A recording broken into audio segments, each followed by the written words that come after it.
अस्सलाम वालेकुम। आज मंगल है, जनवरी की 9 तारीख। पाकिस्तान में इस वक्त शाम के 7, भारत में 7:30 और यहाँ हमारे स्टूडियोज की घड़ियों में सुबह के 9 बज रहे हैं। वॉइस ऑफ अमेरिका वॉशिंगटन की उर्दू सर्विस से मैं हूँ खालिद हमीद, खबरों के एक बुलेटिन के साथ। अमरीकी महकमा खारजा ने कहा है कि पाकिस्तान में तौहीन रिसालत कवानीन का मुसलसल नफास और मजहबी आज़ादी की दीगर पुरतशद्दुद खिलाफ वर्जियाँ, तब्दीली मजहब के खिलाफ सख्त कवानीन का नफाज वो वजूहात हैं जिनकी वजह से पाकिस्तान को मजहबी आज़ादियों के हवाले से खुसूसी तशवीश के हामिल मुल्कों की महकमा खारजा की हालिया फहरिस्त में दोबारा शामिल किया गया है।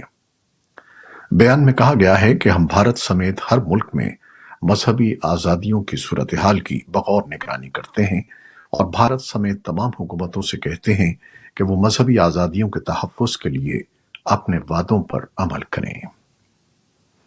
वाज़ेह रहे कि पाकिस्तानी महकमा खारजा ने गुज़श्ता रोज़ अमरीकी महकमा खारजा की जानिब से मजहबी आज़ादियों के लिए खुसूसी तशवीश के हामिल मुल्कों की फहरिस्त में शामिल किए जाने पर एहतजाज करते हुए उसे मुतासिबाना और बेबुनियाद फैसला करार दिया था और कहा था कि उसका ज़मीनी हक़ाइक़ से कोई ताल्लुक नहीं है। पाकिस्तानी महकमा खारजा ने अपने बयान में यह भी कहा था कि पाकिस्तान ने अपने आईन के मुताबिक अक़लियतों को तहफ़्फ़ुज़ देने के लिए भरपूर इक़दाम किए हैं और ये एतराज़ उठाया था कि अमरीकी महकमा खारजा की इस फहरिस्त में भारत को शामिल नहीं किया गया, जो एक इम्तियाजी और यकतरफा तर्स अमल है। अमरीका और बरतानिया ने कहा है कि बांग्लादेश में इतवार को होने वाले इंतखाबात काबिल एतमाद, आज़ादाना और मुनसिफाना नहीं थे।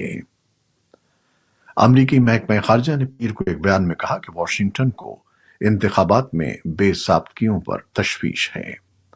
बांग्लादेश में इतवार को होने वाले इंतखाबात में वज़ीर आज़म शेख हसीना की जमात अवामी लीग ने तकरीबन 75% नशस्तें हासिल की हैं, जबकि शेख हसीना मुसलसल चौथी मरतबा और मजमूई तौर पर 5वीं मरतबा इक़्तिदार संभालने के लिए तैयार हैं। हिज़्ब इख्तिलाफ की मरकजी जमात बांग्लादेश नेशनलिस्ट पार्टी BNP और दीगर ग्रुप्स ने इलेक्शन का बॉयकॉट किया था और वोटिंग टर्नआउट इंतहाई कम रहा था। अमरीकी वज़ीर ख़ारजा एंटनी ब्लिंकन ने कहा है कि वो तल अबीब में इसराइली हुक्काम से मुलाकातों में आगे बढ़ने का रास्ता तलाश करने की कोशिश करेंगे।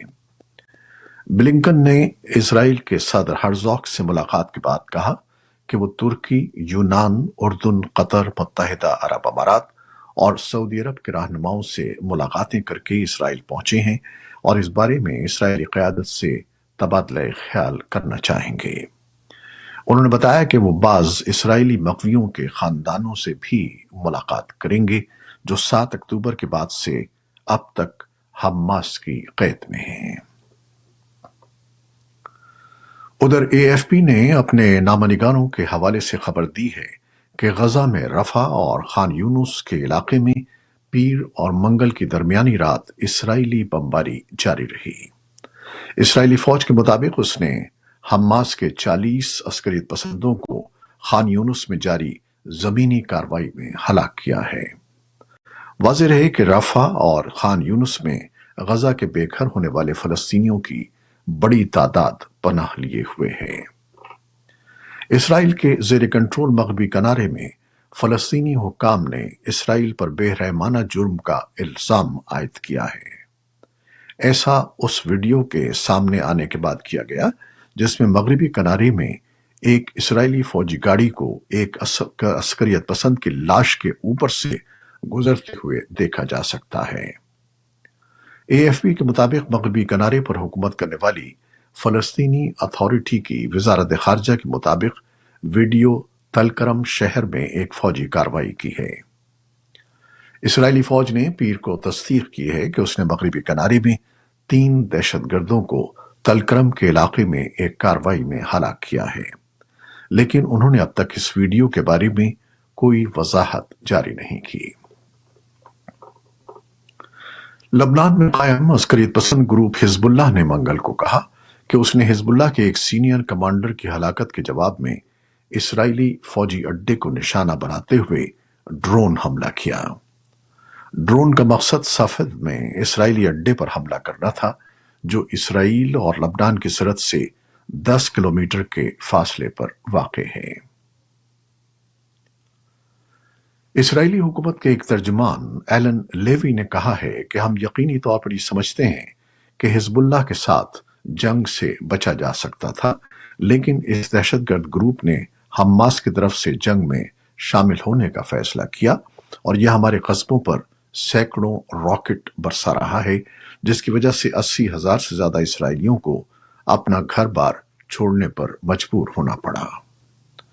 انہوں نے وائس آف امریکہ کی اردو سروس کی ارم عباسی کو انٹرویو میں بتایا کہ سن 2006 کی اقوام متحدہ کی سلامتی کونسل کی قرارداد 1701 کے مطابق حزب اللہ کو سرحد پر نہیں ہونا چاہیے۔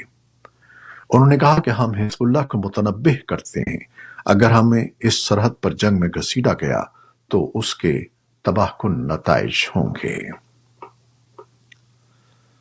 جنوبی کوریا کے خفیہ ادارے نے تصدیق کی ہے کہ حماس اسرائیل کے ساتھ تنازع میں شمالی کوریا میں بنائے گئے ہتھیار استعمال کر رہی ہے۔ خفیہ ایجنسی نے یہ تصدیق پیر کو ایک ایسے موقع پر کی جب حالیہ دنوں میں تنازع کے دوران ایسے ہتھیار برآمد ہوئے جن پر کوریائی زبان کے حروف لکھے ہوئے تھے۔ امریکی قومی سلامتی کونسل کے معاونین کے مطابق وائٹ ہاؤس کے حکام نے پیر کو ٹیکنالوجی اور دفاعی صنعت کے شعبوں کے رہنماؤں سے ملاقات کی تاکہ یوکرین کو جدید ترین امریکی ساز و سامان جیسے کہ بغیر پائلٹ کے فضائی نظام یا ڈیمائننگ گیئر فراہم کیے جائیں اور روس سے اپنے دفاع کے لیے اس کی حمایت کی جائے۔ وائٹ ہاؤس کے قومی سلامتی کے مشیر جیک سلیون نے دفاعی صنعت کے ماہرین اور سرکاری حکام کے ساتھ 5 گھنٹے کی میٹنگ کے بعد یہ اعلان کیا۔ فرانس میں اب تک کے سب سے کم عمر وزیر اعظم کے طور پر 34 سالہ گیبریل اٹل کو نامزد کیا گیا ہے۔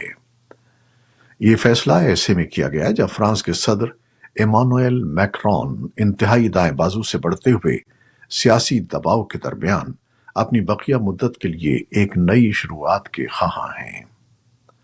میکرون کے دفتر نے ایک بیان میں اس تقرری کا اعلان کیا۔ 34 سالہ گیبریل اٹل حکومت کے ترجمان اور وزیر تعلیم کے طور پر نمایاں رہے ہیں۔ وہ فرانس کے پہلے وزیر اعظم ہوں گے جو خود کو ہم جنس پرست کہتے ہیں۔ ان کی پیشرو ایلزبتھ بورن نے امیگریشن قانون پر حالیہ سیاسی ہنگامہ آرائی کے بعد پیر کو استعفیٰ دے دیا تھا۔ 46 سالہ میکرون کے عہدے کی مدت 2027 میں ختم ہو جائے گی۔ انہوں نے انتہائی دائیں بازو کی سیاستدان مارین لی پین کی کامیابی کے بعد امیگریشن اور دفاع سے متعلق اپنی پالیسیوں کو قدرے دائیں بازو کی طرف تبدیل کر دیا ہے۔ جرمن چانسلر اولف شولز نے پیر کے روز یورپی یونین کے ممالک پر زور دیا کہ وہ یوکرین کو مزید فوجی اور مالی امداد فراہم کریں۔ انہوں نے یورپی یونین کے رکن ممالک پر کیف کو خاطر خواہ ہتھیار فراہم نہ کرنے پر تنقید کی اور ان سے مزید امداد کا مطالبہ کیا۔ روسی فضائی دفاعی یونٹوں نے پیر کو یوکرین کی سرحد کے قریب بیلگراڈ کے شہر کی فضا میں 10 راکٹوں کو مار گرایا۔ علاقائی گورنر ویا چیسلاف نے بتایا کہ گولہ باری میں 3 رہائشی زخمی ہوئے ہیں۔ بیلگراڈ حالیہ ہفتوں میں یوکرین کے حملوں کی زد میں رہا ہے۔ گزشتہ ماہ کے آخر میں ایک میزائل اور ڈرون حملے میں 5 بچوں سمیت 25 شہری ہلاک ہو گئے تھے۔ یوکرین کی فضائیہ نے کہا کہ ملک کے فضائی دفاع نے روس کی جانب سے لانچ کیے گئے 18 کروز میزائل اور 8 شاہد ڈرونز کو مار گرایا ہے۔ تائیوان کے وزیر خارجہ جوزف وکواس اس وقت اپنی نیوز کانفرنس روکنا پڑی جب جزیرے میں ایمرجنسی الرٹ جاری کیے گئے، جس میں کہا گیا تھا کہ ایک چینی سیٹلائٹ جنوبی تائیوان کی فضائی حدود کے اوپر سے اڑا ہے۔ چین کی سرکاری خبر رساں ایجنسی سینہوا نے اطلاع دی ہے کہ چین نے جنوب مغربی صوبے سیچوان میں एक नया सैटेलाइट लॉन्च किया है। चीन ने सैटेलाइट के लॉन्च करने के बारे में पहले से कोई मालूमात नहीं दी थी और न ही उसकी परवास के रास्ते का ऐलान किया गया था। जनूबी कोरिया की पार्लिमान ने कुत्तों के गोश्त की फरोख्त पर पाबंदी का कानून मंजूर कर लिया है। खबर रसां इदारे रॉयटर्स के मुताबिक जनूबी कोरिया की पार्लिमान से मंजूर होने वाले कानून से कुत्तों का गोश्त खाने की सदियों पुरानी रिवायत खत्म कर दी जाएगी। इसके साथ ही खबरों का ये बुलेटिन खत्म होता है, जिसे हमने आपके लिए फेसबुक लाइव पर पेश किया। हमारा ये बुलेटिन आप पॉडकास्ट पर भी देख सकते हैं और आप हमारे बुलेटिन को शेयर करते हैं और अपने कमेंट्स में अपनी मोहब्बतों का इजहार करते हैं, जिसके लिए हम आपके बेहद ममनून हैं। अपनी इन काविशों को जारी रखिएगा। न्यूज प्रोड्यूसर सैयद असफर इमाम और न्यूज एडिटर ताबिंदा नईम के साथ खालिद हमीद को अब इजाजत दीजिएगा। अल्लाह हाफिज।